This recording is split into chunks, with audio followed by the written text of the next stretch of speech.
Y hablábamos acerca de, bueno, este proceso migratorio, el concepto general, también especificando algunos detalles, y también ahora hablar de cómo está la dinámica en el mundo. Hay muchos movimientos masivos donde muchos gobiernos entonces aplican medidas ante todos estos movimientos, dicen, bueno, crisis migratoria, y quizás entender cómo se puede también garantizar los derechos de esos migrantes, no solamente hablando en el caso, por ejemplo, de Estados Unidos, sino también de otros países. Por ejemplo, hablaba reciente desde el gobierno de Chile, decían, no tenemos capacidad de recibir a más migrantes, y quizás eso también pone en vulnerabilidad a muchas de estas personas que se han movido de país.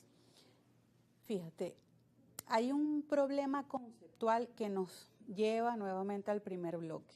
No existe tal cosa como una crisis migratoria. ¿Por qué? Porque la migración masiva es consecuencia de. La migración en sí misma no es ilegal ni es una crisis. ¿Qué es lo que sucede? El país receptor se encuentra en un caso de crisis recibiendo esta migración, o porque la migración entra por pasos irregulares.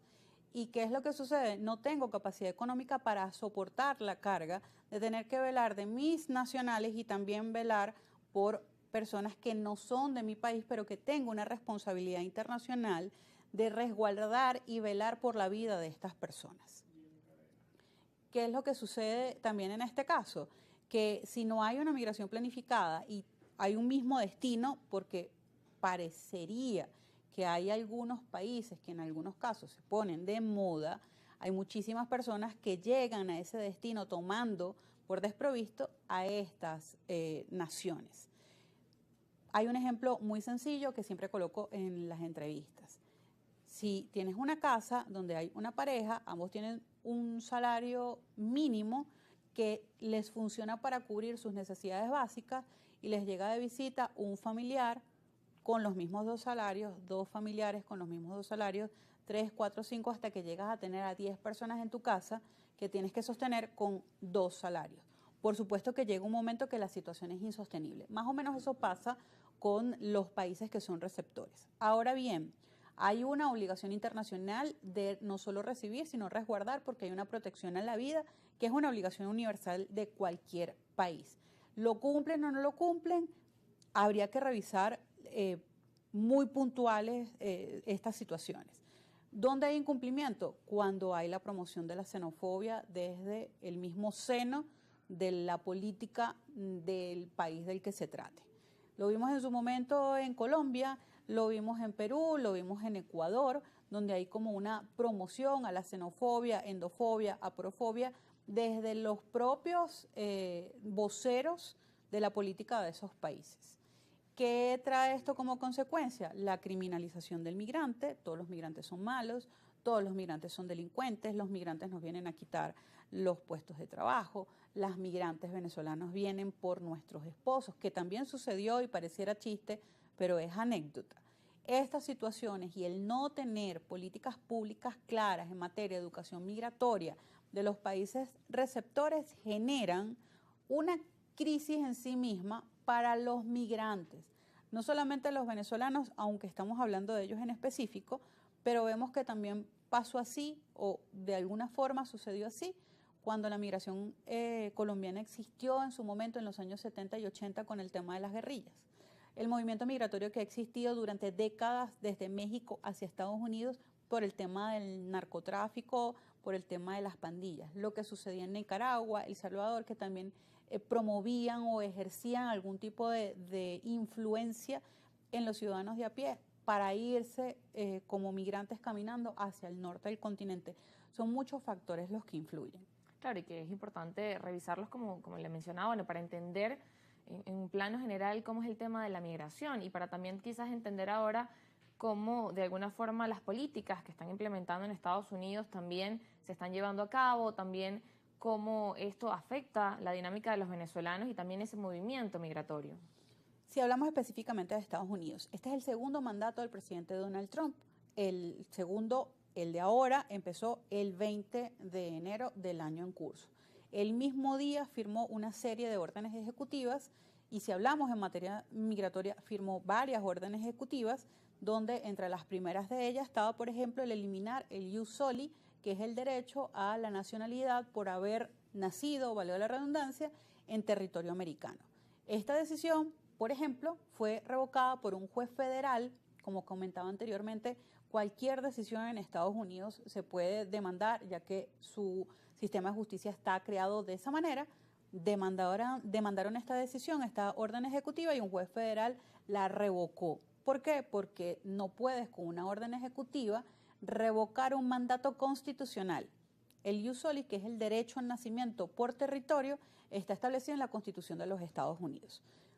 Luego hemos visto que se revocó o se eliminó el parol humanitario, porque el parol humanitario tuvo vida a través de una orden ejecutiva. El TPS para los venezolanos revocado porque tuvo vida a través de una orden ejecutiva, y una orden ejecutiva elimina otra. Ahora bien, ¿cómo protegerse? ¿Qué pasa con los venezolanos que en este momento la comunidad venezolana en Estados Unidos está, digamos que un poco en alerta, para no seguir utilizando la palabra crisis? Durante las primeras semanas del mandato del presidente Trump, muchos venezolanos no mandaron a sus hijos al colegio, no salieron a trabajar, no salían de sus casas, estaban en un nervio constante y en una situación de angustia y de alarma. Es ese el momento donde el cerebro atiende a las situaciones de incertidumbre y toma decisiones equivocadas. Si estos venezolanos que seguramente nos están escuchando, nos están viendo muchos de ellos, están en un proceso de asilo, hablando de la protección que necesitan y cómo protegerse, están en un proceso de asilo. El asilo no ha sido aprobado, pero están en el proceso de asilo. Ya está la solicitud hecha, ya tienen el permiso de trabajo y están en una especie de regulación. No hay miedo de deportación porque están protegidos bajo una figura que está en curso, tienen un proceso en curso. Que hay redadas, que lo pueden detener, sí, y es así, y es terrible, y es incómodo, y ha sido incómodo, más de 1000 detenciones por día. Pero finalmente van a terminar liberando a estas personas porque están en una posición regular. ¿Qué pasa con las personas que tenían TPS? Que seguramente sé que esa es otra de las preguntas. Sí, justamente. El TPS era una protección temporal. El parol humanitario era una protección temporal. Lamentablemente, el pensar que las extensiones al TPS, porque las hubo durante el mandato del expresidente Joe Biden, eran decisiones definitivas y que iban a permitir que muchos venezolanos plegados a esta medida se mantuvieran en el tiempo bajo una cierta regularidad, era una falacia, porque el TPS es un sistema de protección temporal. Lo fue desde un principio. El parol humanitario, cuando lo impusieron en 2022, indicaba la propia orden ejecutiva que tenía una vigencia de 2 años. Al vencerse, usted tenía que regresar a su país o usted tenía que ver cómo hacía para cambiar su estatus migratorio. Llámese asilo, llámese TPS, llámese una visa de trabajo, o usted conoció a alguien en Estados Unidos y se casó y obtuvo la nacionalidad por vía matrimonial. La mala, quizás, información, el no validar esto con especialistas en la materia, con abogados especialistas en materia migratoria y que además puedan ejercer en los estados donde se encuentre el migrante que quiera saberlo, es el primer error. Es que el abogado tiene unos honorarios muy elevados. Más caro saldría no tener asesoría legal y una asesoría legal sólida y que yo me tenga que devolver al país, o que yo no tenga la asesoría legal y por un escenario de incertidumbre tome una decisión equivocada y me vaya al país sin saber que yo tengo un mecanismo adicional que pudiera protegerme.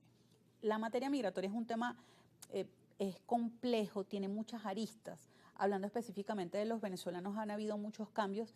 Lamentablemente los recientes no han sido los mejores para la comunidad con estos venezolana. Cambios a muchos les ha costado entender a quiénes afecta, cómo los afecta y qué es lo que viene. Sí, a quienes afectan las medidas de las órdenes ejecutivas tomadas por el presidente Donald Trump, a quienes solamente se hayan plegado al TPS o al parol humanitario y que no hayan buscado una forma de de pasar de estatus migratorio de temporal a regular. ¿Qué quiere decir esto? Yo conseguí un empleo donde yo soy un trabajador técnico y tengo unas habilidades especiales, y entonces yo puedo cambiar mi estatus a una visa de trabajo por habilidades específicas técnicas. Por desconocimiento no lo hacen, por no pagar a un especialista, un abogado especialista en materia migratoria, no lo hacen. Me quedo en el TPS porque el TPS, yo estoy segura que el TPS no lo van a quitar. Porque imagínate el TPS que por una orden ejecutiva vio luz en el año 92, si mal no recuerdo el año 92 fue el presidente George Bush quien impuso el TPS, sí, en otras circunstancias, en otro mandato, en una administración diferente, con una forma de pensar diferente. Recordemos también que todos los países son soberanos y el máximo representante de la soberanía de un país es el presidente de este, y en consecuencia hará lo que crea conducente para la protección de sus nacionales.